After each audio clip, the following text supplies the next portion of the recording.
গাছ আমাদের রাজশাহীতে প্রচুর আছে, তারপরেও গাছ কাটা দেখলে একটু অবাক লাগে।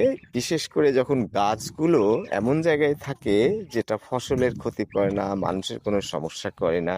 এমন অনেকগুলো গাছ কিন্তু এখানে ছিল। এই চারিধারে অনেকগুলো গাছ ছিল। এটা হলো আমাদের বংশীয় পুকুর। তার মানে হলো যে ২০০ বছর আগের যে কেউ আসছিলেন একজন, তারপরে ৪টা দাদা হয়, সেখান থেকে বংশ বিস্তার হয়ে এটা ৩ বছরের জন্য লিজ দেওয়া আছে। ৩ বছর পর পর সাধারণত আমরা সবাই কিছু টাকা পাই। তো এই যে তাল গাছ ঝমঝম করে পড়তো, তাল অনেক শোনা যেত। রাত দুপুরে দেখা যেত যে কেউ না কেউ এসে এই তাল কুড়াতো। তো এখন এই যে একটা গাছই বলা যায় ছিল, আবার এটাও কেটে ফেলা হলো। প্রচুর তাল হয়, গ্রিন তাল, যেটা খুবই ভালো।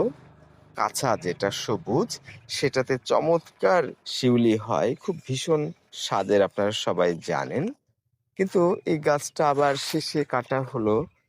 কিনারাটা মজবুত হয়, ছায়া মানুষের জন্য হয় অনেক ধরনের, তবে পুকুরে যারা চাষ করে তাদের জন্য একটু ছায়া হয়, তবে এটা এমন বড় ছায়া না।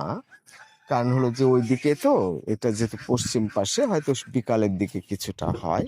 কিন্তু এই যে ভাগীদের মধ্যে একটু হয়, সমাজের মধ্যে একটা কাজ করে যে কেউ মত দেয় কেটে ফেলতে হবে, কেউ মত দেয় কাটা যাবে না, এরকম বিষয়গুলো এখানে উঠে এসেছে। এই যে আপনাদের কি মতামত? গাছ যদিও রাজশাহীতে প্রচুর গাছ আছে, গাছ আমাদের যে লাগবেই, কাটাই যাবে না তা না।